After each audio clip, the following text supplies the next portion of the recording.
Bom dia, boa tarde, boa noite, porque somos internacionais. Tudo bem, gente? Você vai ver a gente com cara de sono? Vai. Estamos gravando de madrugada? Também. São quase 10 da manhã? Sim! Mas a gente inventou essa padaria pra quê? Pra fazer a coisa do nosso jeito. Então, você já sabe, eu sou a Ana Tomazelli, essa é a nova temporada do Sorrindo no Caos, que já tá ficando velha, porque a gente já botou um monte de episódio aí no ar. Um podcast onde eu falo com homens, por diversas razões. Razões de gênero, questão de negócio, perguntas sobre o pai, a infância, é uma loucura. O homem como talvez você nunca tenha visto, e aqui pode tudo. É uma mistura de consultório, com sala de aula, com confessionário, com consulta com advogado criminal. É mais ou menos o que acontece nesse caos. Hoje eu tô com um cara que eu não sei nem muito bem como é que eu vou descrever ele, assim. Uma festa estranha com gente esquisita, se aplica, se adapta. Velho que nem eu, com mais de 40 anos, também. Viajado, corajoso, experiente, gente boa pra caramba. Surfista, né? Surfista, também. Então, eu tô aqui hoje com um cara que adora água, adora mar. Surfa, eu sou mergulhadora. E hoje ele é o líder de uma iniciativa incrível chamada Peixe 30, da qual eu sou embaixadora. Eu tô aqui com Felipe Pacheco! A gente vai ter um auditório, né? Felipe, seja muito bem-vindo. Vou pedir para você se apresentar e aí a gente vê o que acontece. Maravilha. Primeiro, obrigado, Ana, pelo convite. Essa nova temporada, bem entusiasmado com o que vai vir, né? Essa nova temporada aí de Sorrindo no Caos. Bom, eu aqui em Pernambuco, em Recife, infelizmente não dá para surfar porque o que não falta aqui é tubarão. É mesmo? Então aqui a gente fica com receio, porque tem muitos tubarões, então eu não estou conseguindo exercer o meu lado surfista. Puxa vida. Por enquanto não, mas a gente está em busca. Melhor não. Bom, eu, né, como você definiu muito bem, eu tenho aí já na casa dos pós-40. Que delícia. Muita experiência, mas ainda querendo mais. Né? O gosto por desafios profissionais é algo que me motiva, né? E dentro desse produto de carreira e emprego que é o Peixe 30, isso é ainda mais desafiador, porque é um público quase que 100% feminino, né? E feminista também, tudo bem, vamos falar sobre isso. Então, assim, a gente vive um momento onde a gente precisa envelopar, né, produto de carreira e emprego multigeracional. Né? Então, como é que a gente leva isso para dentro das empresas, né, para dentro das consultorias, né, para a mentalidade de um profissional que, dependendo do momento de carreira, ele tem uma aspiração diferente, dependendo da idade, né? Então é tudo muito desafiador porque é muito novo. E do outro lado, a gente tem um mercado de trabalho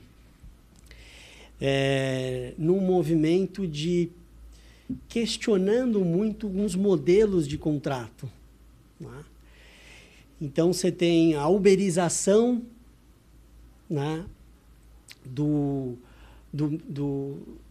profissional que não quer ser seletista, que não quer ser autônomo, ele quer ter autonomia. Mas ele também não quer o risco de ser empreendedor, ele também quer o 13º, que é as férias. Então, a gente está vivendo um movimento onde o mercado de trabalho está tendo que trabalhar muito mais a identidade e a cultura de uma forma muito mais minuciosa e numa pegada de diversidade para conseguir atrair essas gerações que são diferentes. Né? Tá. Deixa eu avisar o pessoal. O Felipe é executivo internacional e nacional. Ele tá aqui na persona executiva, porque eu conheço ele sem a persona executiva, então eu quero fazer uma proposta. Eu vou contar pro pessoal. Primeira vez que a gente tomou um vinho junto, a gente com mais de 40 anos, eu falei, Felipe, você quer um vinho? Ele falou, quero. Eu falei, você quer um Eno também? Ele falou, também quero. A gente tomou um Eno antes. Eno, nota a gente, tá? O pessoal com mais de 40 anos só tá podendo beber com você, tá bom? Então, a gente tomou um Eno antes e um Eno depois. Um Eno não, um Engove. Um engove. Foi um engove. O eno, ele veio depois, porque deu uma coisa aqui no estômago. Foi um engove. O engove antes, o engove depois. Então, eno pode notar a gente também, o engove pode notar. Todo mundo com mais de 40 anos, em algum momento, vai precisar. Então, eu quero sugerir que você... Achei que isso fosse um segredo do solte... nosso vinho. Não, achei que você solta essas rédeas, essas amarras de executivo... Vira de frente pra mim e vamos conversar como se a gente estivesse bebendo um vinho com engove, que eu sei que tem vinho lá na geladeira que a gente viu. Na Europa já são 2 horas da tarde, pelo fuso horário. Daqui a pouco a gente vai falar, Cássia, traz um vinho aqui pra nós e 4 engove, tá bom? Que a gente se entupiu de amandita também. A gente se entupiu de amandita. Nossa, então foi uma combinação de vinho branco com amandita... E haja engove, né, Ana? Exatamente. Então, ó, essa risada aí que eu quero. Solta essa coisa executiva e me conta da tua infância. Onde você passou a tua infância? Onde é que você nasceu? Então, eu sou paulistano, nascido e criado em São Paulo.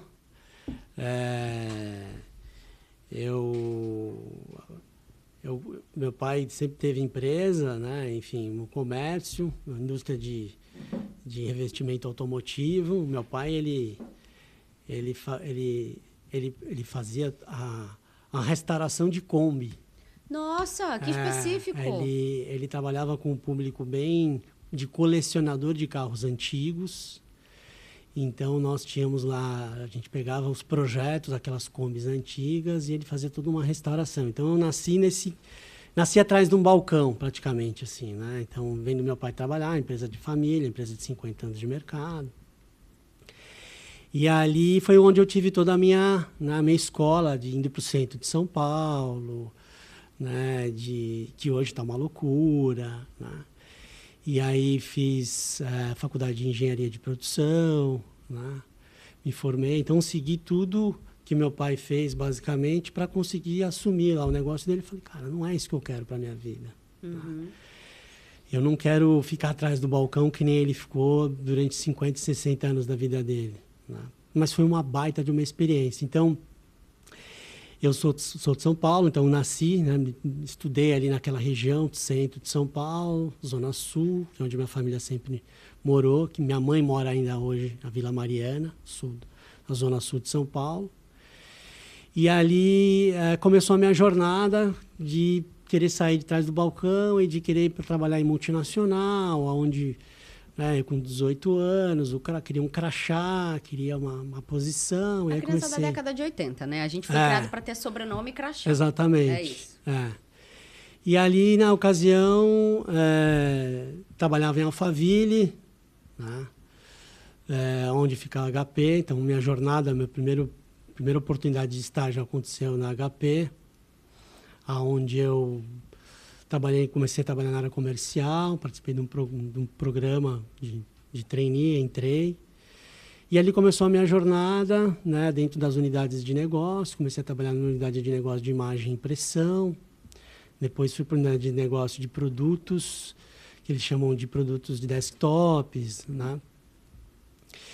E ali eu fiquei basicamente, foram 2 etapas ali, né? Eu diria que foi a minha trilha de desenvolvimento profissional. Sabe aquela coisa que muitas vezes você aprende, você faz faculdade, mas você precisa daquele mentor de carreira, daquela pessoa que você fala, é esse cara que eu quero ser, é referência profissional, né? É um tutor. Tá. E ali eu comecei a pegar várias pessoas ali como referência profissional, né? Então, aquilo foi me dando mais, assim, eu levava para dentro de casa um pouco da cultura da empresa, sabe? De jeito de lidar com as coisas, com os desafios, de relacionamento, né? De comunicação, de postura, né? E só que era muito longe, sabe? Sair da Zona Sul de São Paulo, ir para Alphaville, né? E aí, a HP, na ocasião, em maio de 2002, eles compraram a Compaq, os produtos de computadores, etc. Jovem, você que nunca ouviu falar da Compaq. Vamos traduzir o que é a Compaq. Joga no Google, termina com o quê, tá? Então, a gente está falando de 2002, tem gente que nem estava nascida em 2002. Como é que pode? Uma pessoa que não viu cena. Pois é. Não é? Vamos lá. E aí eu lembro como se fosse ontem, assim, um recorte de maio de 2002, a reestruturação da HP, incorporando a Compaq, que era muito forte com os computadores, né? E ali eles reestruturaram, e dentro dessa reestruturação, eles pegaram 3 andares ali do Centro Empresarial das Nações Unidas e todo o time de negócios das 4 verticais, porque a HP no Brasil ela opera com 4 verticais, né? Serviços, a parte de produtos de valor, os produtos de volume. Os produtos de valor são servidores, né? Os produtos de volume, que é toda a parte de PCs, né? Impressoras, workstation. E a parte de imagem e impressão, que é toda a parte de fotografia e suprimentos, que são as impressoras domésticas, que eles chamam, né? E aí, na ocasião, eu estava trabalhando no time de valor. Então, eu era um assistente comercial que era responsável por entregar uma proposta técnico-comercial para um time de executivo, que era o time que atendia a Banco Itaú. E esses executivos eles vendiam a solução como um todo, de servidores, etc. E aí, quando a HP comprou a Compaq, eu saí do time de valor e fui para o time de volume, atender canais de distribuição, entender os produtos de imagem e impressão.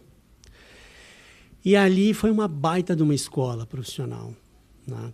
Ali eu comecei a desenvolver a minha veia de vendedor, sabe? Assim, aquela coisa de morder mesa. Deus me livre. Eu me tornei um mordedor de mesa, gente. Um hunter. Gente, para o RH, o comercial é a pior área que existe no mundo. Na verdade, o comercial é a pior área que existe no mundo para qualquer área dentro da empresa. Porque, em geral, o comercial vende aquilo que a gente não consegue entregar. Aquilo que a gente não pode entregar. Pois é. E aí vende e chega dentro de casa, obviamente, brincadeiras à parte, tem sempre um fundo de verdade, porque tem aquela coisa de tem que fazer o resultado e vamos lá. E como diretora de RH, eu sempre dizia para as pessoas que todo mundo na empresa é comercial e recrutador. Porque todo mundo vende e todo mundo recruta no churrasco, no jantar de domingo, etc. E eu estava... Por mais que eu quebrasse o pau com o comercial da porta para dentro, assim, entre 4 paredes, da porta para fora, estamos aqui no nosso fechamento. Tem que fazer o resultado, o comercial vai vender e também a gente que lute para entregar. É uma dinâmica desse jeito, sim, certo? Exato. É exatamente isso. A gente tem que vender da porta para dentro e vender da porta para fora. E vender o nosso peixe. Vender o nosso peixe, E aí isso me ajudou a transitar melhor dentro das estruturas, conhecer melhor o processo, conhecer melhor as pessoas, ter a visão de cada área. Porque para um vendedor, eu acho que é tão importante quanto vender o produto, é ele entender o momento da empresa. E naquele momento a gente estava num processo de reestruturação, né? Eliminando uma família de produtos da Compaq e tornando toda uma identidade, reestruturando a identidade de um hardware, de um produto que era a Compaq, mas toda a cara do produto, né? Ou seja, o label, né? O rótulo do produto HP. E aí veio um volume de investimento para fazer essa transição, né? Então, aquilo começou a me dar mais confiança, né? E aí, o time de imagem e impressão era um time que representava 70% do resultado da HP Brasil quando a gente tinha os reportes para fora, né? Então eu estava no meio de um furacão assim que me jogou para uma vitrine. Né? E dentro de casa eu tenho 3 irmãos, eu mais 3. E os meus irmãos estavam passando por momentos semelhantes. A minha irmã começando uma carreira de executiva dentro da Nokia, né? Com os produtos de telecomunicações, né? Eu tinha uma outra irmã com também um desafio. Tenho uma outra irmã mais nova que estava indo para o exterior, um desafio de todo esse processo de cultura mais voltado para as questões de localização, de idioma, etc. E eu tenho um meu irmão mais velho que estava dentro da Roche fazendo a carreira dele também. Então, a única que optou por não ir para o mercado corporativo e seguir foi a Tatiana mais nova. Tá? Então, o que eu quero dizer com isso? o gosto por desafios profissionais estava dentro do DNA da família ali. Da água que minha mãe dava pra gente beber todo dia de manhã, entendeu? Ou desse pai que tava lá consertando Kombi também, Que né? tava Dessas lá, duas coisas junto. Consertando Kombi com a equipe dele, né? E ali, assim, foi uma coisa muito de escolha, sabe, Ana? De o que você quer para os próximos 5, 10 anos, né? Naquele momento, o Microsoft estava num processo de aterrissar os produtos dela, a HP num processo de fusão com a Compaq, a SAP estava começando, as multinacionais americanas estavam começando a nadar de braçadas no Brasil, né? E então aquilo assim foi uma escolha que eu tive. Poxa, ou eu fico com meu pai e vou seguir, ou então eu vou, né? Deixa eu pegar aí. O que você colocou na mesa para tomar essa decisão? Quais foram os atributos, enfim, os triggers? Pessoas. Em que sentido? No sentido de você olhar para o teu dia e falar assim, pô, quantas interações eu tenho e com quem durante um dia de trabalho, trabalhando com meu pai e trabalhando com outros tipos de profissionais, com histórias e bagagens diferentes. No mercado corporativo. No mercado corporativo. E você deixou adivinhar.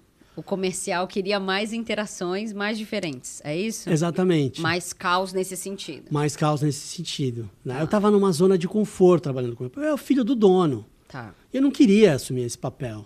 Tá. Sabe? Eu queria ralar sola do sapato na rua, com crachá, com ferramenta, com processo, com... E nenhum outro irmão quis? Não. Ser o filho do dono? Nem outro irmão Cris. Nem o mais velho? Nem o mais velho. Puxa vida. Meu pai estava apostando bastante em mim, né? E aí, na ocasião, meu pai, meu pai diabético, né? Ele teve que amputar a perna. Puxa vida. E nesse processo, aí tem uma questão que eu tive que dar uma pausa na minha trajetória profissional e voltar, porque eu tive que ficar ali durante um tempo, né? Isso aconteceu nos últimos 10 anos, né? Então, chegou ali em meados de 2012, né? Entre 12 e 2013, eu tive que fazer ali uma pausa na minha trajetória profissional da HP, porque eu precisei recorrer ali ao meu pai, porque meus irmãos estavam todos... Meus irmãos, eles foram para fora do Brasil. Né? Então, assim... Antes de você, porque você também foi. Mim. Então, assim, e eu dentro de casa, eu fui o único que não... Né? Então, o meu irmão, quando ele decidiu ir para fora pela Roche, ele meio que motivou os meus outros 2 irmãos a seguirem a mesma trajetória. Ele falou, cara, a gente precisa olhar para o Brasil, mas numa visão de fora, não da visão de dentro, né? Que é diferente, é uma ótica diferente. Sim. E aí eu segui um pouco dessa trajetória dos meus irmãos, assim, sabe? Só que eu falei, cara, eu não vou fazer isso enquanto não tiver certeza e a convicção de que meu pai está bem respaldado aqui. Tá. Né? E minha mãe falou, vai. E aí foi quando, em 2007, eu lembro como se fosse ontem, eu cheguei para um diretor da HP, que era o meu reporte direto, chamado Luiz Stetter. O Luiz Stetter estava me preparando, ele era meu tutor ali para ser um executivo da área comercial. Eu ainda era um assistente de vendas, né? Já passando pelos níveis de senioridade. E eu comentei com o Luiz Stetter, falei, Luiz, saiu o meu passaporte português. Ele falou, cara, se você não for para a Europa estudar agora, você não vai mais. Porque você está com 27 anos de idade e essa é uma decisão que, se você não tomar ela agora, você não vai tomar ela depois. Porque você já vai estar com outros compromissos. Não tinha seu filho. Você não tinha meu filho. Não estava casado. Não estava casado. Então, com 27 anos de idade, ele falou, cara, a gente não vai perder contato. Você vai sair de porta aberta da HP. Dito e feito. Eu lembro como se fosse ontem. Em novembro, eu de 2012, novembro de 2015, se eu não me engano, é isso, 2015. Ele me ligou, eu estava lá em Londres, estava na Inglaterra, estava morando na Inglaterra. Ele falou, cara, como é que você está aí? Eu falei, cara, estou voltando para o Brasil, vou passar meu aniversário e estou terminando uma especialização que eu fiz aqui. Quando você chegar aqui, vamos conversar, vamos almoçar. Quero bater um papo com você, que é algo que está nascendo, eu pensei em você. O popular oi sumido. Oi sumido. E aí foi quando eu voltei, ele falou, cara, tem uma estrutura nova, eu te indiquei e bom filho a casa torna. Voltei para HP num outro modelo, num outro negócio. Só que ali eu já percebi que, puxa vida, de novo, HP, eu vou continuar, eu quero mais. Então, assim, eu estou te contando toda essa história, por quê? Porque dentro de casa a gente precisa de uma motivação, a gente precisa de um gás. Os meus irmãos me impulsionaram e eu escolhi uma liderança que me proporcionou autonomia e segurança para eu fazer uma escolha, dizendo o seguinte, você vai ganhar uma experiência internacional e você vai voltar com muito mais bagagem, cara. Independentemente se vai ser aqui na HP, mas você vai voltar num outro patamar. Né? E ele deixou muito claro dos momentos de carreira que a vida nos apresenta. É um cavalo selado passando. Então, eu acho que a partir do momento que a gente tem pessoas, né? Amigos, familiares, profissionais, chefes, né? E a gente vai construindo essa comunidade, a gente vai alimentando isso, que é difícil nos dias de hoje, onde as pessoas estão cada vez mais confinadas dentro das plataformas, né? Mas eu nunca valorizei tanto esses encontros presenciais com essas pessoas, sabe? Porque foram pessoas que me ajudaram a escolher. E foram abrindo o caminho, né? Foram abrindo as opções, deixaram mais claras as opções que eu tinha naquele momento. Né? Então, assim, esse é um pouco da minha trajetória. Assim, muita responsabilidade familiar, pelo tudo que meus pais representaram, por tudo que os meus irmãos representam, né? E sempre olhando para a minha carreira como algo que, olha, é eu quem decido, mas eu preciso que os caminhos estejam, né, claros. E as pessoas me ajudaram a... Né? E hoje eu tenho contato com o Luiz Stetter, até hoje ele é o diretor global da HP. Né? Ele construiu uma carreira super consolidada e vira e mexe, a gente sai, a gente conversa, né? Então, a minha trajetória dentro da HP, que foi uma das principais trilhas de desenvolvimento profissional, de educação corporativa, ela se encerrou no final de 2013. Né? E aí, basicamente, eu comecei uma outra jornada, que aí começa a minha história com RH. Né? Com consultoria. Então, eu quero entender essa história com RH, porque eu falei que não tem nenhuma outra área mais odiada do que o comercial. Na verdade, tem o RH, que contrata o comercial. Então, as áreas, elas odeiam mais o RH, porque é o RH que contrata o comercial, não é? E aí, quem fala mal do comercial vai falar mal do RH. E também, eu digo que até problema de tecnologia dentro das empresas é um problema de RH, porque o RH não contratou direito a pessoa de tecnologia. Entende? Então, tudo acaba no RH. E você cometeu um ato falho maravilhoso no começo, que foi falar que o público é feminista, e você falou feminino. Eu falei, feminista também, não tem problema. Então, é muito interessante, porque é um ecossistema muito de mulheres. E aí, não por acaso, a gente está num podcast que também trata de questões de gênero, e é um dos assuntos da minha vida. E por isso eu falo só com homens, inclusive, para também capturar muito de como é essa relação de vocês com o campo feminino, relação com o pai, etc. Psicanalista, né? A psicanalista, juntou a psicanalista com a jornalista, não tinha como dar nada diferente. Então, o que eu quero entender? Você está, então, há um pouco mais de 10 anos interagindo com o público de RH, que são muitas mulheres. E depois eu quero falar um pouco da diferença entre o feminino e o feminista, que eu acho que é legal da gente conversar, porque esses novos tempos exigem esse letramento também. E fico muito tranquila de conversar sobre isso com você, porque sei da sua postura como homem, e por isso também você está aqui.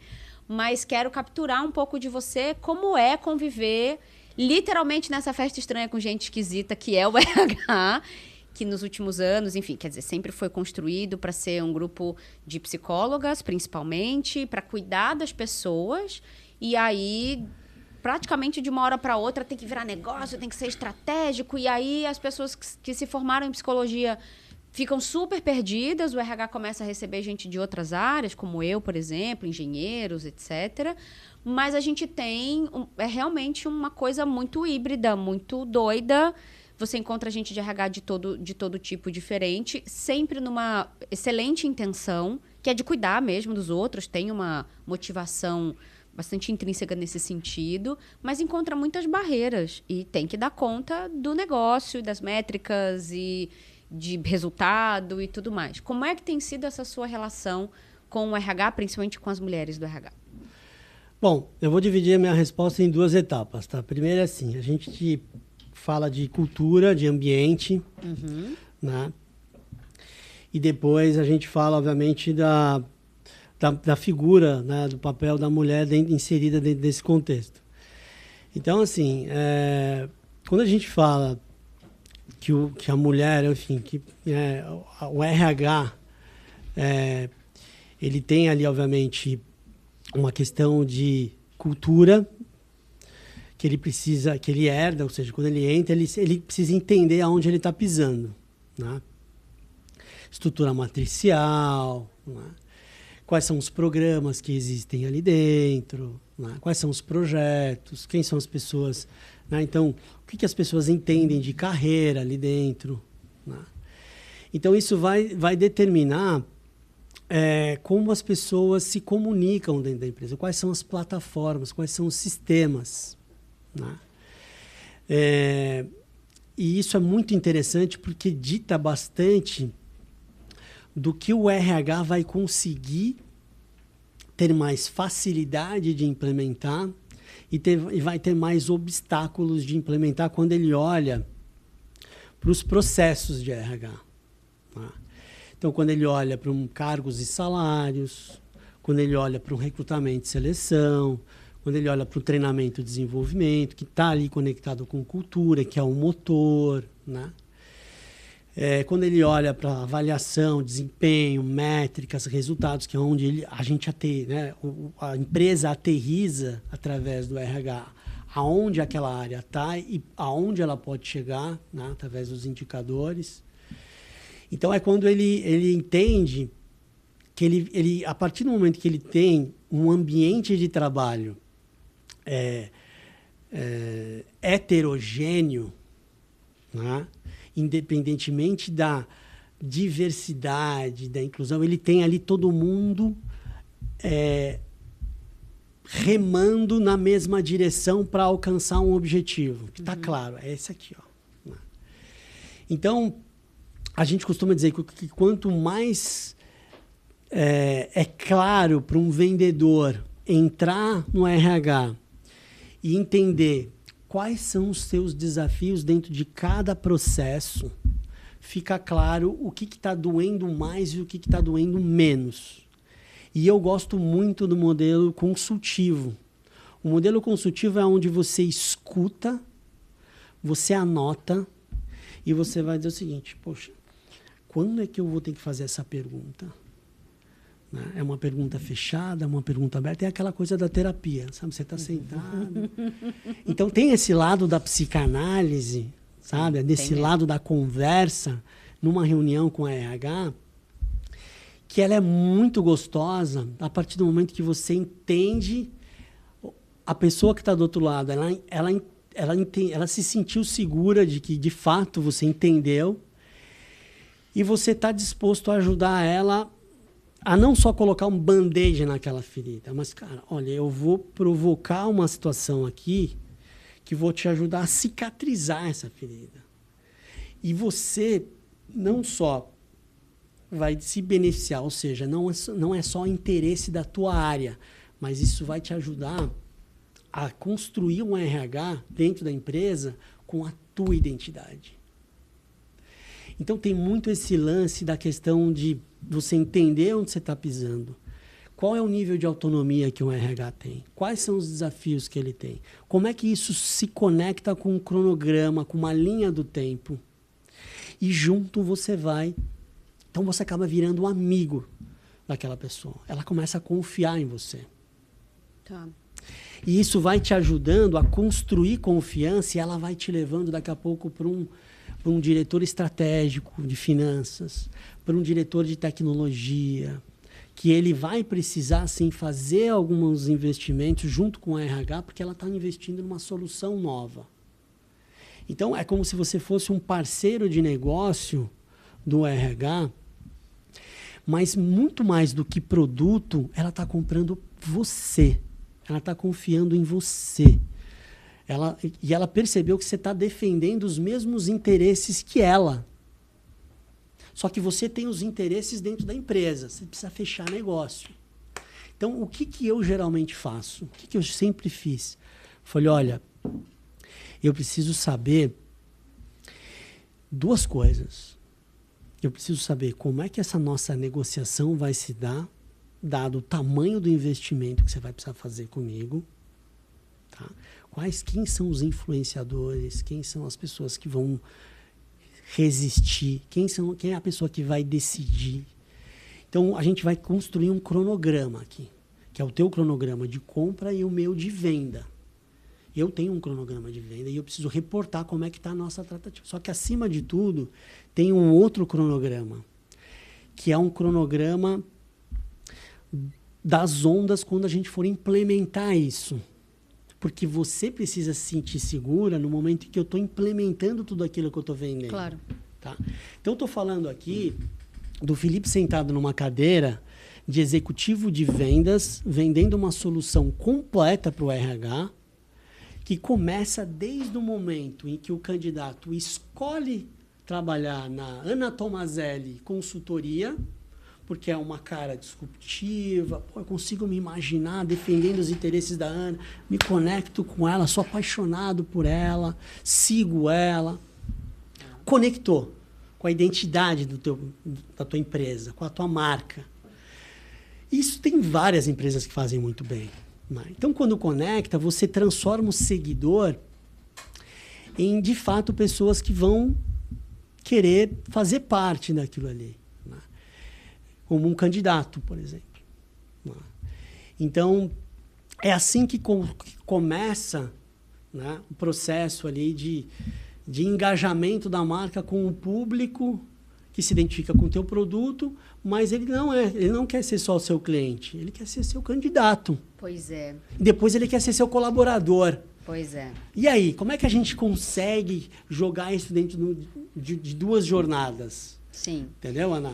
Eu quero pegar... Não sei se eu... Não, você explicou super bem, até porque tem um RH aqui do outro lado. Então, eu quero fazer um exercício agora importante. Acho que até para ajudar quem está assistindo a gente, que porventura não for da nossa área. Acho que isso é uma utilidade. Sim. Acho que é interessante. Depois que eu conheci você, eu amadureci uma ideia que eu tinha, uma convicção que eu tinha depois de 20 e tantos anos de RH. Acho que isso eu nunca te falei. Mas, para mim, o processo de recrutamento e seleção, ele sempre foi um análogo, um espelho, um correlato de um processo comercial. Principalmente para as posições que são um pouco mais chave dentro das empresas, as posições de gerência, diretoria, executivas de uma maneira geral. O que eu quero dizer com isso? Tem algumas camadas aqui. E aí, o que você está trazendo combina muito com isso, porque... eu só vou comprar uma solução de fato porque eu vou comprar alguém que não vai me deixar para trás. E aí, você vai ver o arco que eu vou fazer com o feminista e com o feminino, porque é aqui que a gente chega no fim das contas, porque essa é uma relação de gênero, no fim das contas. Em geral, a gente recebe, de fato, comerciais homens vendendo para um RH mulher. E se a gente não coloca as camadas de gênero, raça, etc., em tudo que a gente for fazer, a gente perde por... besteira, entre aspas, né? A gente perde por uma inconsciência de classe que poderia estar ali. como eu sei que você tem essa consciência, é muito interessante quando você fala do aspecto de segurança, de oferecer segurança, etc., porque é exatamente isso que vai, ao longo do tempo, obviamente a palavra seguida de ações, é isso que vai sustentar um relacionamento longevo. Muito bem. E por que eu estou falando isso? Porque depois que eu conheci você, eu amadureci, portanto, essa noção que eu nunca tinha parado para elaborar muito bem, que é um processo seletivo, um processo de recrutamento e seleção para posições-chave, dentro, principalmente de uma pequena e média empresa, mas isso serve para grandes empresas também. Ele é um processo comercial na medida em que a gente não pode esperar ter uma vaga para abrir um processo seletivo, na medida em que eu deveria saber que tipo de pessoa eu preciso para aquela organização, para aquela posição especificamente. Mas, além de eu não esperar ter uma vaga, porque na maioria das empresas, principalmente pequenas e médias, acontece assim, eu tenho aquela pessoa ali de confiança, esqueço ela ali e vamos embora. A pequena e média empresa ela não pensa em sucessão, muitas vezes, porque não vai ter o dinheiro para contratar uma pessoa, um plano B ali, tá certo? Sim. Então, mas ela também não pensa nisso para o futuro, porque está muito ocupada fazendo negócio, muitas vezes sobreviver, principalmente nos primeiros 5 anos. Exato. Então, tem a pessoa ali na posição, empresas grandes isso também acontece bastante, eu tenho ambas as experiências. Não, tem uma pessoa ali, tem uma pessoa ali. Ótimo. Para mim, sempre foi assim. Não, eu tenho essa pessoa ali, mas quem tem um, não tem nenhum. Meio nesse lugar. A pessoa não pode ter uma dor de barriga, a pessoa não pode ter um problema de família, a pessoa não pode tirar férias, porque a gente fica a pé. Então, a analogia com o processo comercial eu tenho muito bem mapeadas essas posições dentro da empresa e eu sei no mercado quem é que eu quero. Mesmo que nesse momento eu não possa ter essa pessoa para mim. Ou porque eu não tenho dinheiro para trazê-la, ou porque ela está num outro momento de vida, numa outra experiência, ou porque ela está fora do país. Então, eu lembro que quando eu gravei com o Thales, do G4, o Thales Gomes, a gente entrou ali numa conversa de um processo seletivo, que eu acabei meio que ajudando ele e tal, e eu falei, procura um executivo que esteja querendo voltar para o Brasil. Que tenha feito um mobility, mas ele está querendo voltar. Então, muitas vezes, ou porque está querendo engravidar e essa esposa está querendo vir ficar perto da família, ou porque realmente esgotou, né, assim, fechou um ciclo lá fora e ele está querendo uma oportunidade de voltar. E aí, o grande lance para mim, a grande sacada com o processo comercial é esse senso de oportunidade que o RH tem que construir, que eu acompanho essa pessoa como um cliente ao longo da vida e a hora que ele tem uma necessidade, eu inclusive antecipo a necessidade dele. E aí eu tô ali com consistência, com segurança, conversando e assim por diante, né? Sendo um lugar seguro para essa pessoa. Então, essa é uma das camadas. E aí, conhecer você me ajudou muito a amadurecer isso, com o pensamento comercial, inclusive. Uma outra camada eu contrato essa pessoa, mas um processo seletivo, por melhor que ele seja, por mais ferramentas, predições, IA, né? Que daqui a pouco eu vou pedir para você falar um pouco do Peixe 30, porque se o Peixe 30 existisse quando eu era RH, talvez eu não tivesse sofrido tanto. Lembra no meu primeiro evento, quando a gente nem se conhecia, você subiu no palco como patrocinador, você subiu no palco para apresentar, e eu fiquei assim... Se existisse isso na minha época, eu não tinha sofrido tanto. Então, quero que você fale daqui a pouco. Mas, por melhor que seja um processo seletivo, e, portanto, por melhor que seja um namoro, a gente conhece mesmo casando, né, Felipe? Exatamente. Que a gente já casou, a gente gosta de casar, né? E aí, Exato. a hora que casa no trabalho, os primeiros 90 dias de atuação, para mim, eles ainda são um processo seletivo.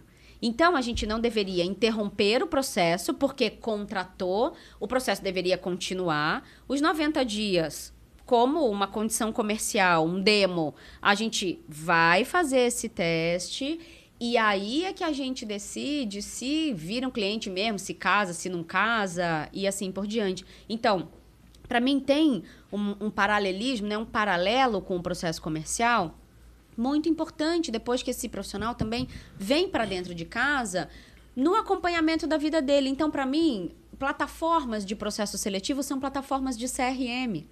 Exato. Por isso que para mim faz muito sentido ter um vendedor à frente de uma plataforma de recrutamento e seleção. E foi depois que eu te conheci que eu amadureci um pouco dessas minhas ideias que eram mais esparsas nesse sentido, que eu fazia de um jeito um pouco mais intuitivo, sem muita estrutura.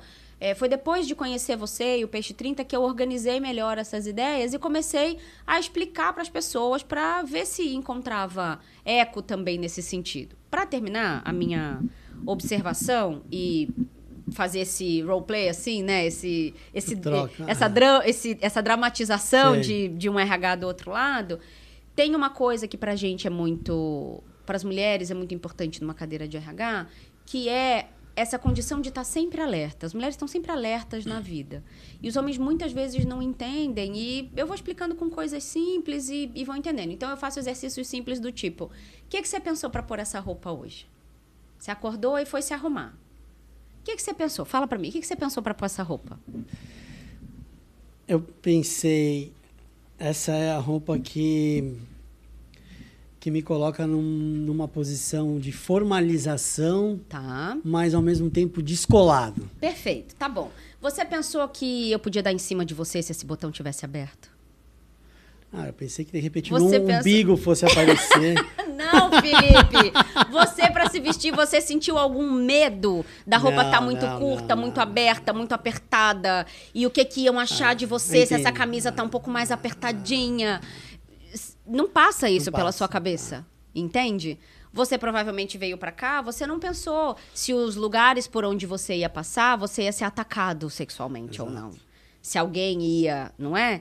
Então, esses pequenos exercícios ajudam os homens a entender que a gente tá sempre alerta, sempre. É um alerta que não desliga. Por que isso é muito importante? Porque na hora de uma relação comercial, mesmo que essa mulher não tenha consciência dos níveis de alerta dela, ela está diante de uma possível ameaça. De um homem que pode estar ali querendo roubar uma ideia, querendo levar uma vantagem, querendo empurrar alguma coisa que não precise, etc. E muitos homens não entendem isso.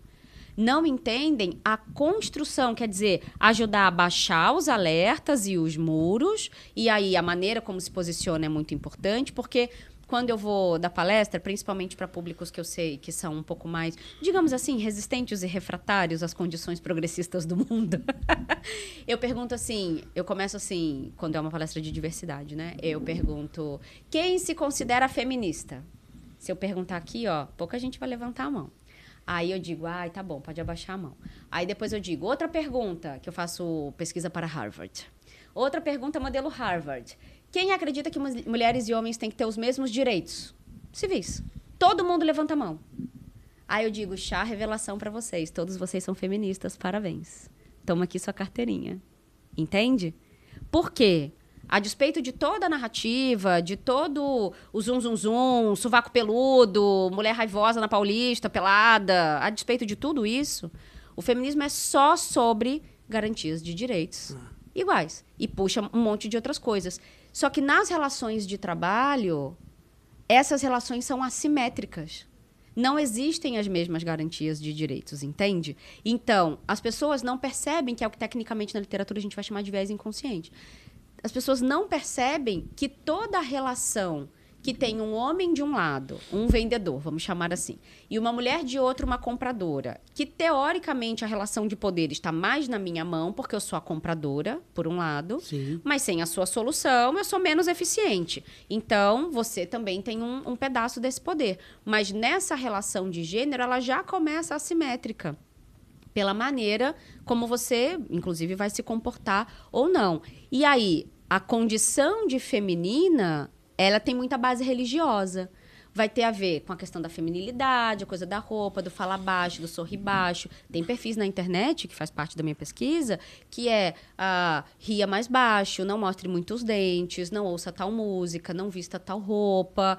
E eu não vou entrar aqui no mérito de, isso é bom, isso é ruim, ou qualquer outra coisa, mas a gente precisa entender quais são os atributos de feminilidade, enfim, de ser feminina nesse aspecto. Então, são conceitos muito misturados que quando a gente vem para o ecossistema do RH, muitas vezes o RH não sabe explicar. E aí fica tudo muito bagunçado. Se a gente puser capital erótico nessa equação, então, aí a coisa fica muito diferente, porque, ou um pouco mais explicada nesse sentido, porque daí essa relação, ela tem um outro capital envolvido. Sim. O reputacional, o erótico, toda a parte laboral da coisa. Então, você tem os seus interesses, eu tenho os meus. O resumo dessa conversa toda é: como é que a gente faz isso ser um ganha-ganha?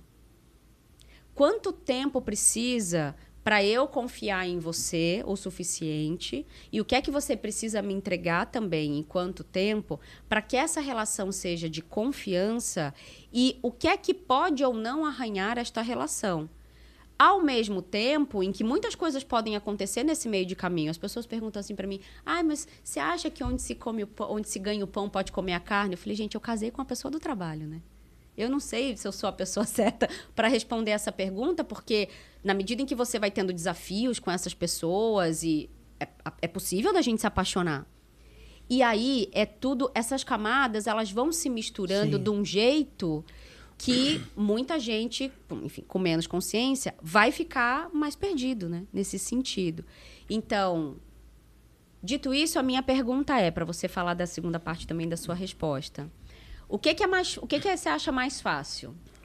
Você achava mais fácil ser vendedor de impressora? Ou você acha mais fácil ser vendedor para RH? É importante essa pergunta. Lógico, não, legal. E isso conecta com a segunda parte. Tá? Ótimo. Então, essa tua pergunta ela é nem super sabia. bem-vinda, porque, coincidentemente, ela conecta com a questão do ambiente de trabalho, de escolha. Né? Então, a questão da diversidade, ela precisa ser inclusiva e ela precisa estar conectada com o público dela. Né? E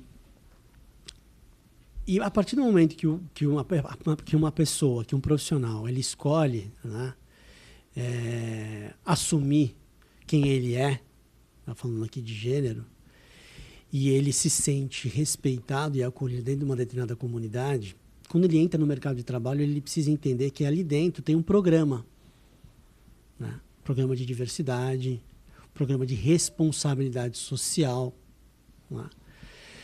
Onde o resultado da empresa não só se reverte para dentro da empresa, mas se reverte da porta para fora. Né?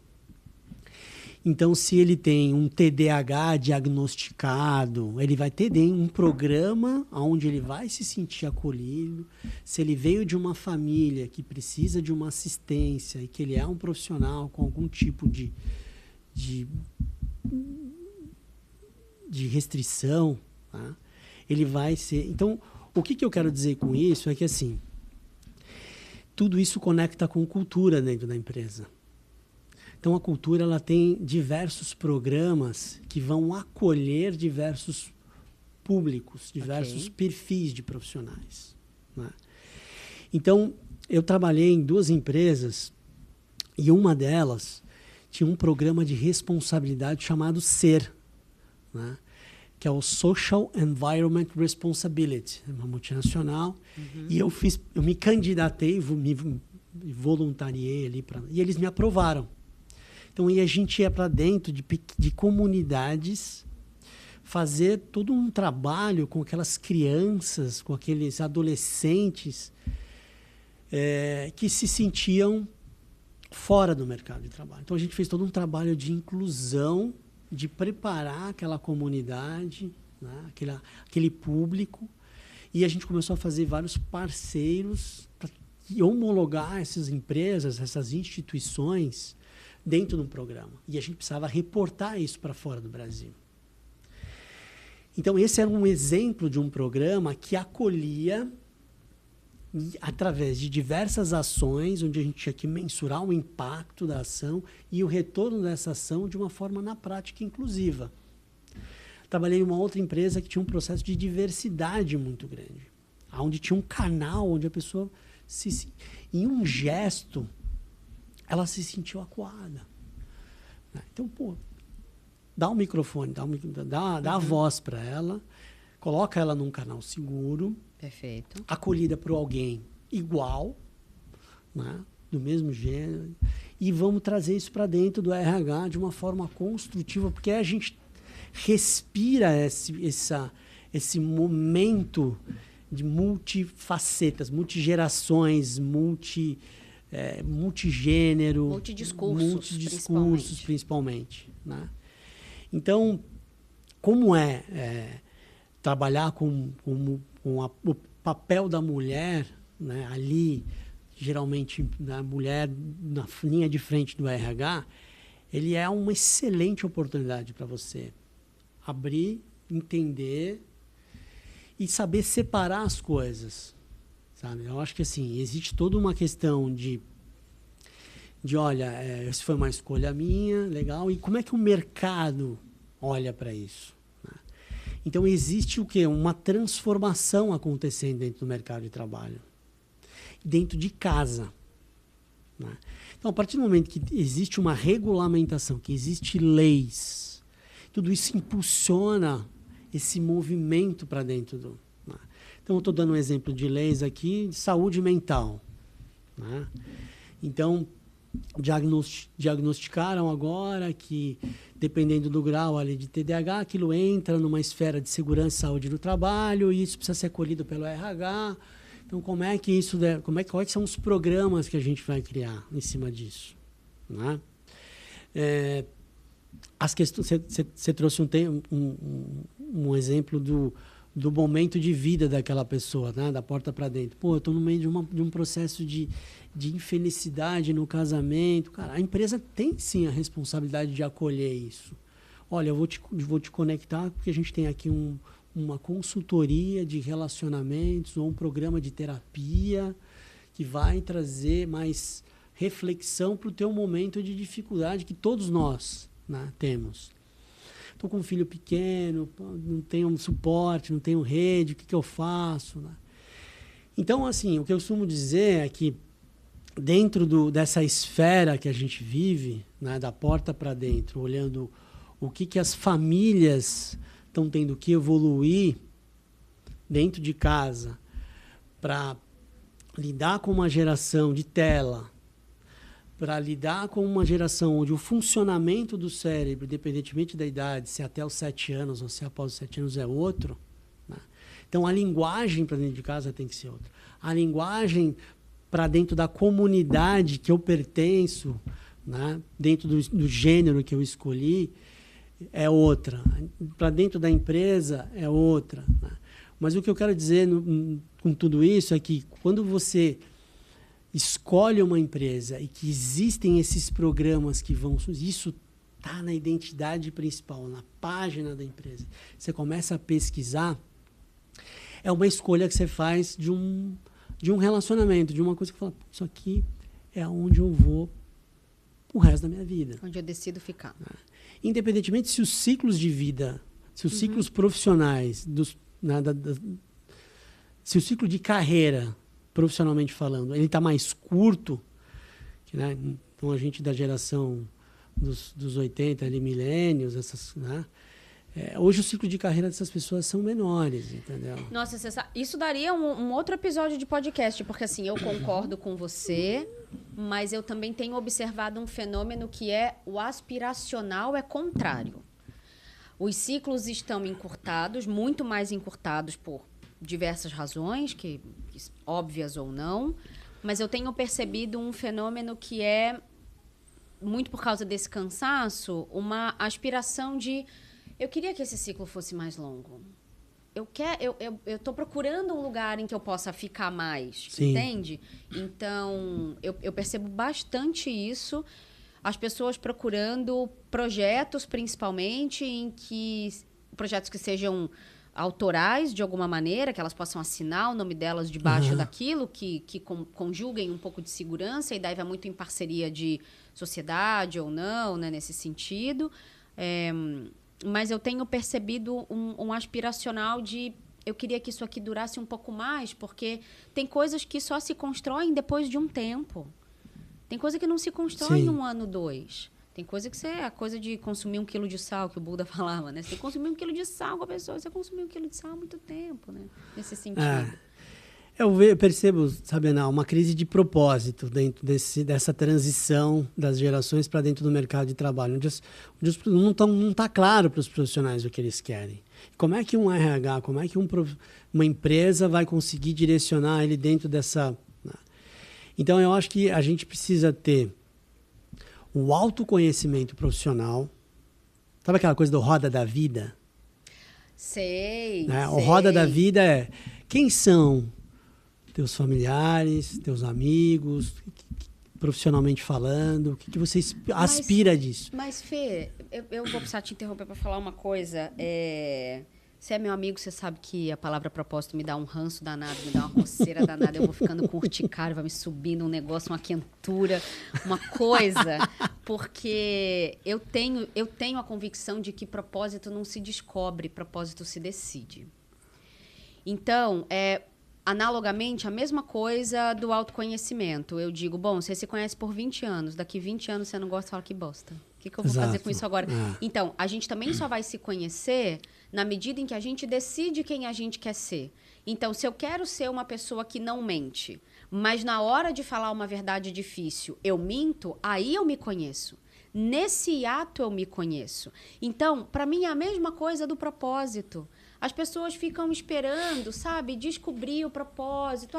Qual é o propósito da minha vida? Porra, para começar, o propósito da tua vida é não foder com a vida de ninguém. Para começo de conversa. Segunda coisa, seja uma pessoa um pouquinho melhor para o mundo. Entende? Exato. Só essas duas coisas já são imensas. Tem uma terceira que é, dentro dos seus limites e daquilo que também não te onera ou não te prejudica, sirva alguém. E aí... Só essas três coisas já ocupariam uma vida inteira. Exatamente. E aí tem, para mim, uma condição que decide o propósito que você quer ter também, sabe? Porque, senão, fica essa coisa de quem é que vai me dar alguma coisa? Onde é que eu descubro? Aí passa a vida inteira dando essa desculpinha de merda e não vira uma pessoa decente. Sim. Entende? Enfim, militei, que eu não posso deixar de Não, militar. eu acho que assim, Ana, eu acho que... Como é que é isso pra você, assim? Porque eu sei que você é um cara que decidiu ter propósito, entende? Eu acho que depende muito... De novo, tá? Tem a questão do modelo de educação que a gente está inserido. Perfeito, tá? perfeito. E das referências que a gente tem, e isso vai ficando mais claro, que eu acho que quando a gente fala de propósito, é aonde a gente quer chegar. Né? Então, assim, qual é o... Então, tem um ditado que diz, se eu não sei para onde eu vou, qualquer lugar serve. E aí vai chegar lá na frente e eu vou falar, putz, grilo. Quem disse que eu queria isso? Então, eu costumo dizer que a vida vai decidindo por você quando você não decide. Não é, porque não decidir é decidir. Né? Então, assim, não decidir é uma opção. Não fazer nada é uma opção. É uma decisão também. Né? É uma decisão. E que o tempo vai te conduzindo para aquelas escolhas. Né? E a partir do momento que você tem claro, né? E a clareza vem através da intuição, através do autoconhecimento. Sabe aquela coisa assim, eu ajudo o próximo sem eu espero nada, mas eu sei que a minha hora vai chegar. Eu sei que o cavalo selado vai passar na minha vida. Aquilo ali volta. Volta. Que é a questão da integridade, é a questão de ajudar o próximo. Perfeito, perfeito. Né? Eu espero pelo menos um agradecimento. A minha humanidade, ela para nesse lugar, assim. Eu não espero que faça de volta por mim. Tenho algumas expectativas a partir da intimidade ou da intensidade, da proximidade com que eu tenho. Então, as expectativas que eu tenho com os meus sócios, os meus familiares, é diferente das expectativas que eu tenho de pessoas um pouco mais distantes, óbvio, né? De um namorado, de um marido, etc. Mas nas relações mais superficiais, a minha humanidade ela tem a expectativa mínima do agradecimento. E quando esse agradecimento, do jeito mais simples do mundo, deixar a pessoa atravessar na frente, parar o carro para a pessoa atravessar, principalmente quando não é minha obrigação, sabe? E quando a pessoa só atravessa, a pessoa não faz nenhum. Obrigada. Entendeu? Falando, que coisa horrorosa.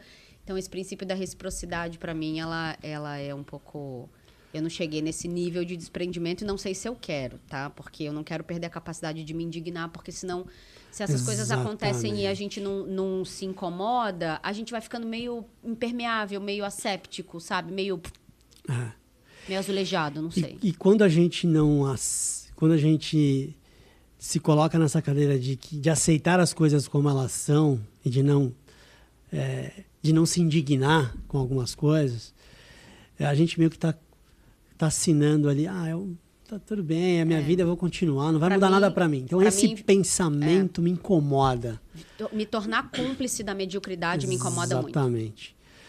Então, eu acho que a sementinha do senso de pertencimento e de responsabilidade do que a gente entrega como ser humano volta. Né? E volta com pequenos detalhes, com pequenas coisas. Assim, de um momento que você está saindo de casa e que você recebe um pôr do sol, você se sente, você recebe um agradecimento de alguma forma, você ajudou alguém.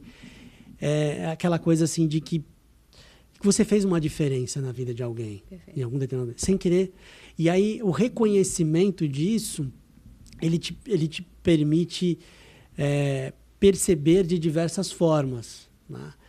Então eu não tenho essa necessidade de querer, não, eu espero isso, a minha expectativa é isso. Cara, eu simplesmente ponho a cabeça no travesseiro e falo, cara, eu estou entregando o melhor como ser humano para o meu filho, para minha mãe, meus irmãos, para o ambiente de trabalho. Mas eu espero um agradecimento, sim, ou pelo menos eu espero que não me ferrem, tá? Eu espero que sejam legais comigo, no mínimo, que não me prejudiquem. Obrigada. É isso, é sobre isso, sabe? Eu acho que a gente precisa, assim, no momento que a gente entrega respeito, o mínimo que a gente entrega, e aí eu tô falando, né, da mulher... só não me machuca, julgada, só não me machuca. O tempo todo, um olhar, um pequeno sinal.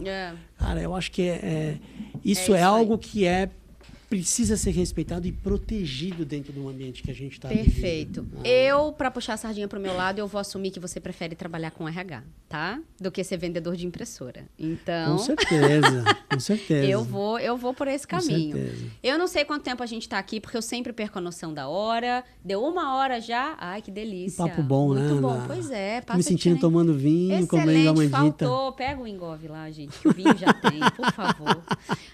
Ô Fê, pra gente então começar aí a se despedir, o que é o Peixe 30? Conta para as pessoas, que eu fiquei encantada. Faz um resumão de Peixe 30 pra gente. E principalmente para as pessoas que sofrem no RH. Porque, o RH é ruim. O RH é ruim, mas é uma das áreas mais sucateadas dentro da empresa. Se não a mais sucateada. Eu nunca vi, Fê, assim, o financeiro precisando influenciar ou convencer as outras áreas de que ele é uma área estratégica. Eu nunca vi o comercial precisar fazer isso. Eu nunca vi o marketing precisar fazer isso. Eu nunca vi operações lutar pelo reconhecimento das pessoas de que, não, nós somos uma área importante.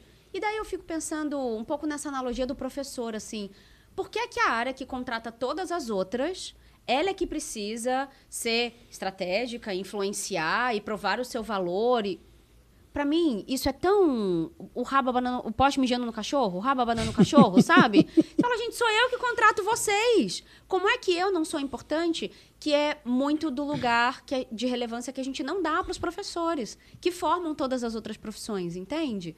Então... eu fico muito brava mesmo, assim. Não acho que o RH tenha que se colocar num pedestal, muito pelo contrário, até porque se todo mundo estivesse fazendo direitinho o que deveria fazer, não precisaria nem existir RH. Eu sou a pessoa que tem essa convicção, mas também não gosto dessa síndrome, sabe, do primo pobre, do patinho feio, que o RH é custo e etc. E daí, quando eu conheci o Peixe 30, falei, nossa, isso é um negócio que, se o RH conseguir entender...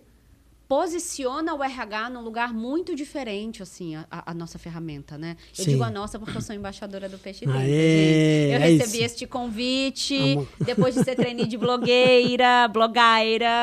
Eu sou a embaixadora do Peixe 30 recentemente, por isso a gente convidou também o Felipe para vir aqui. por confiar muito no seu trabalho e por essa iniciativa mesmo, assim. E eu quando eu gosto mesmo... Por isso que eu não posso fazer publi, tá? Isso é uma coisa importante. Eu só posso fazer publi do que eu uso mesmo. Legal. Então, não tem muito essa de... não, pagou e pronto. Né? Então, Sim. Queria que você contasse, principalmente para as pessoas de RH e para as lideranças, o que é o Peixe 30. Legal. Bom, primeiro, a recíproca é verdadeira. A gente está muito feliz em ter você como embaixatriz. Embaixatriz, a gente vai chamar 30, assim? Embaixatriz. Embaixatriz. Muito rica. É a elegância da Ana Tomazelli. Eu vou até fazer um lacinho mais bonito na minha camisa para ficar mais legal. Fala que eu vou arrumar isso, tá? Então, assim, a gente quando decidiu te convidar, a gente entender... Olha aí, que coisa linda.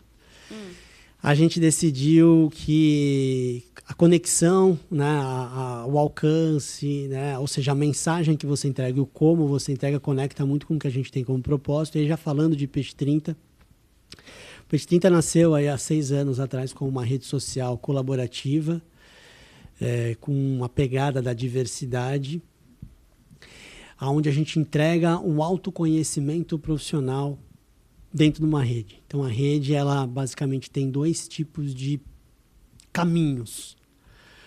Para quem quer empreender, e aí usa a rede como um balcão de negócios, né? Então, todo o apelo voltado para o marketing digital, para a cultura de Instagram, de vender os produtos digitais, vender serviços, né? E a gente também proporciona a trilha da carreira, da escolha profissional para quem busca emprego. Então, emprego e empreendedorismo é o que o Peixe 30 entrega, que a rede social entrega, como caminhos diferentes. Né? Depende muito do momento de vida daquela pessoa. Perfeito. Né? Então, eu costumo dizer que é uma bússola, porque vai dar para ele uma condição de se conhecer melhor, de desenvolver as suas principais competências, né? E entender qual é o perfil de vaga de acordo com o resultado. Então, está aquele ditado que diz: conhece-te a ti mesmo. Quando a gente olha para um teste comportamental, para um mapeamento, a gente fala, isso aqui eu preciso desenvolver. Porque o Peixe 30 oferece um assessment de graça, né? Que é o DISC. Exatamente. Então, o Peixe 30 tem três principais funcionalidades, que é onde eu ajudo ele a vender o peixe dele, fazendo uma auto-apresentação em 30 segundos. Então, onde eu ensino ele a falar dele mesmo em 30 segundos, de uma forma objetiva. Quem eu sou, o que eu estudo, para onde eu quero, o que eu quero fazer da vida. A gente ajuda ele a estruturar um currículo separando o que é soft skills e o que é hard skills, olhando para as competências comportamentais como gatilhos de desenvolvimento que vão ajudar ele a escolher para onde ele quer começar a carreira dele. Tá? Então, eu coleto o vídeo, eu faço um currículo estruturado baseado nas informações acadêmicas, profissionais, cadastrais dele, e eu pego essas 2 informações e testo ele com o DISC, que é um mapeamento comportamental, onde em 20 perguntas múltipla escolha a gente entende 4 principais características, que são as motivações de decisão, se ele é mais racional ou se ele é mais intuitivo, emocional, as principais características dele, né? E como é que ele digere a questão de equipe, né? Como é que ele, dentro das questões de liderança, de iniciativa. Então, a gente envelopa esses 3 principais atributos, currículo, teste e vídeo, e a gente dá uma nota para ele, só que ele não sabe qual é essa nota. Mas o recrutador que dá. Então, o outro lado do Peixe 30 é a plataforma de recrutamento. Então, de uma forma muito objetiva, a gente estruturou uma rede, a gente começou a produzir dados coesos e que esses dados servem para o mercado de recrutamento e seleção. Nossa, isso é ouro, então, a gente transformou essa rede numa principal fonte de qualificação de profissionais de diversas gerações. E, do outro lado, a gente conectou um outro produto chamado Peixe 30 Recruiter, que é o ambiente de a plataforma, é o ecossistema de recrutamento e de seleção. E que ali dentro eu dou mais eficiência para o processo de gestão, eu dou mais qualidade para os candidatos que chegam, porque eu já testei, então eu já apresento para ele, né? Ana Tomazelli, aí eu já tenho o quê? Uma fotografia, ou seja, eu escaneei profissionalmente a Ana Tomazelli. Fez um screening então bem eu profundo. conheço quais são os motivadores dela. E aí eu produzo o quê? Eu tenho uma inteligência artificial que vai dizer qual a probabilidade da Ana Tomazelli conectar com essa vaga que eu preciso. Gente, isso é o Tinder perfeito. É um Tinder. Eu costumo dizer que é um TikTok, um Tinder e um LinkedIn dentro do mesmo... Porque é uma experiência de 30 segundos. Apenas. Né? É um Tinder onde você vai fazer um matching de uma vaga e um match de um perfil e vai dizer, olha, conectou 4 principais, que é competência, habilidade, aptidão e valor. Excelente. Sabe? Os valores profissionais daquela pessoa. Perfeito. Então, você tem todo um histórico daquele cara ali dentro. Não, que Então, é uma RH inteligência, precisa. que é uma inteligência que eu tinha que fazer na mão. Que o RH tinha que fazer na mão até muito pouco tempo. Então, Exatamente. por isso que quando eu conheci, eu falei, dá até uma vontade de voltar para o RH.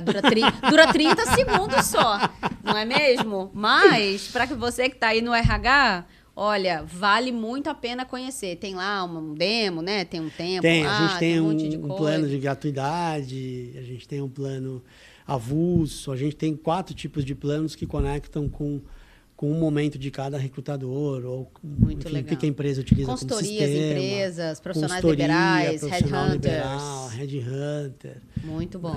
A gente consegue ajudar, dar mais eficiência, mais assertividade. aí. Muito bom. Eu fiz até meu lacinho aqui. Eu tô na paleta do Peixe 30, nem tinha me dado conta. Tá vendo? Quando a pessoa realmente tá engajada, ela tá engajada. Muito bem. Literalmente vem mergulhar com a gente. É isso. É um mar de oportunidades, costumo dizer. Eu gosto de fazer essa analogia, Eu sou mergulhadora, eu amei. Nossa, eu adorei. Eu gravei os vídeos falando do Peixe 30, vou mergulhar Vou com mergulhar você. com você. Eu imaginei a gente de mão dada, assim, fazendo um, Não, mão um dada é drive. muito, Felipe. Não, mão dada é muito. Mão dada é muito. Você que tá querendo tomar um café com a gente, tal, liga pro Felipe. Felipe é o vendedor, ele vai tomar café com você. Mão dada é muito. Muito contato. Não dá. Mas sim, não dá. Exatamente. Mas vamos fazer o dar sem a mão dada. Muito bom. Ô, Fê, pra gente terminar, então... Esse podcast, oficialmente, ele só tem uma pergunta, que é essa que eu vou fazer agora. Pergunta que não quer calar, tudo pergunta que a gente capciosa. fez antes, tudo que a gente fez antes aconteceu. Vou até ajeitar o microfone aqui. Pra Isso, se prepara. Vamos lá. Agora a coisa vai ficar séria. Brincadeiras à parte, a minha única pergunta desse podcast é qual é o compromisso que você pode assumir a partir da sua posição em relação às questões, principalmente de gênero e raça, dentro do seu trabalho. Quer dizer, você está montando uma plataforma, tem toda uma discussão dos algoritmos serem racializados, serem gentrificados, como a gente chama.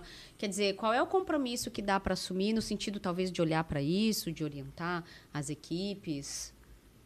Tudo Legal. seu, para a gente terminar. Como responsável pelo produto, né, produto de carreira e emprego, que é o Peixe 30, o que a gente se compromete é conectar com uma jornada inclusiva, e essa jornada inclusiva vai transferir aquele profissional dentro da rede para um programa de desenvolvimento e para um programa de diversidade. Então, o que a gente tem impulsionado através da plataforma Peixe 30 é que o RH tenha programas inclusivos que vão conectar a jornada do recrutamento com a jornada da integração desta pessoa, deste gênero, independentemente da raça, enfim, no ambiente de trabalho. Perfeito. Então, é impulsionar essa cultura, essa mudança cultural dentro das empresas através de programas e conectar esses programas específicos com uma jornada de recrutamento e seleção dentro de um ambiente exclusivo na plataforma, na rede social. É como se eu estivesse colocando uma pessoa sentada numa mesa de bar, onde ela vai poder ser quem ela ser, só que ela vai estar ali dentro de uma rede social. Tá. E ali ela é acolhida. E no momento que ela escolhe carreira, ela vai ver quais são o cardápio de empresas que conversam o mesmo idioma que ela. E quais são os programas? Porque é essa transição que o mercado tem dificuldade de fazer. Perfeito. Uma pessoa sai dentro de uma rede e vai para o mercado de trabalho. Então, isso a gente tem pensado e discutido constantemente, porque isso acontece e as empresas são muito carentes disso, de como é que a cultura dessas empresas conectam com esse programa. Então, o Peixe 30 ele vem para fazer essa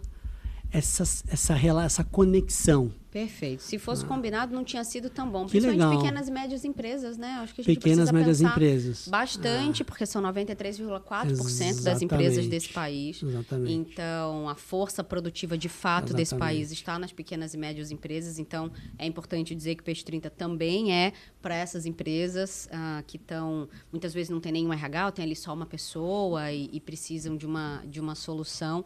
E eu fico muito feliz porque eu detesto quando as pessoas dizem assim, não, aqui a gente não vê raça, a gente não vê gênero. Eu disse, é por isso que tá uma merda.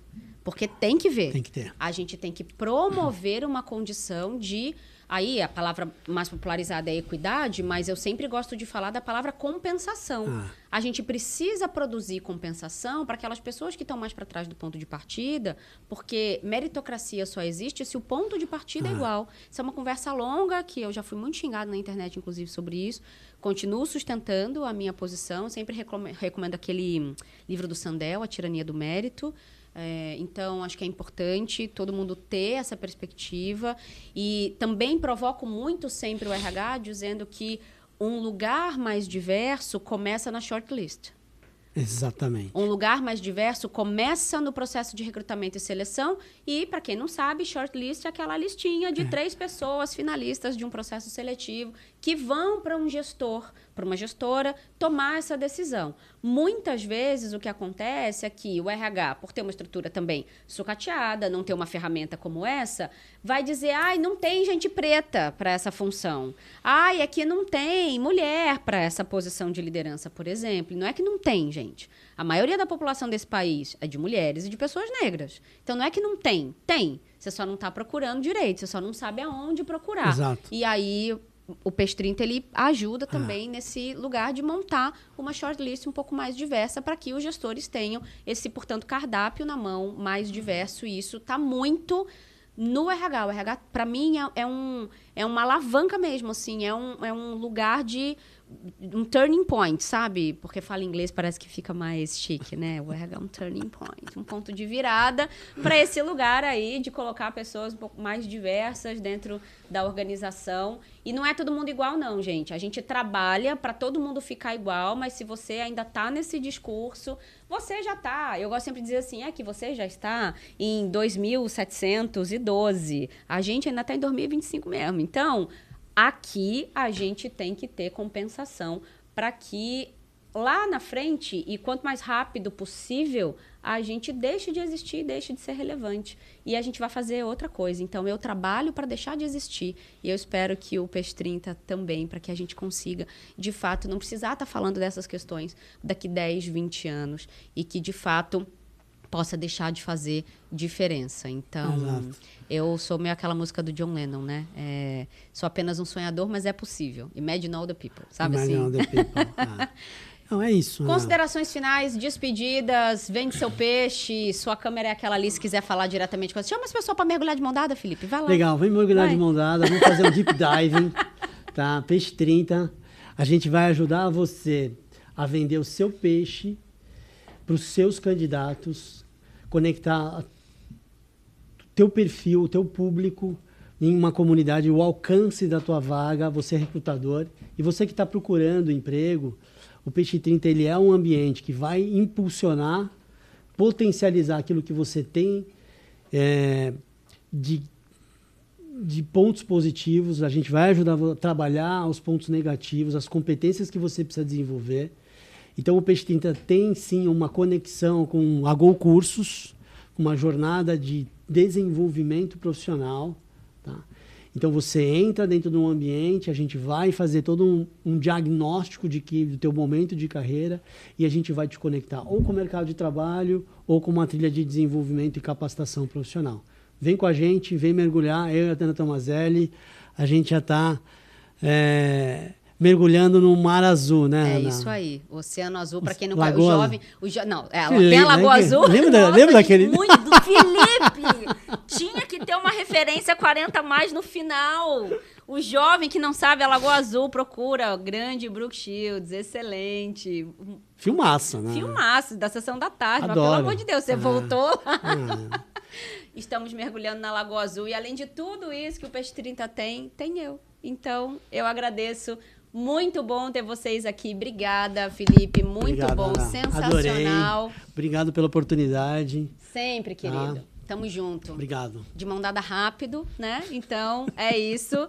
Muito bom, muito obrigada. Sorrindo no caos. Eu espero que a gente tenha conseguido organizar um pouquinho mais o caos de vocês. Comenta aí. Aí agora é a parte que eu faço treininho de blogueira. Ai, se inscreve, comenta, ativa o sininho. Eu não sei em que plataforma você tá vendo esse pedaço, mas faça parte aqui da comunidade, conheça o Peixe 30, conta pra todo mundo e conta pra gente aqui o que você achou desse episódio. Até a próxima. Tchau. Obrigado. Uhul! Aê,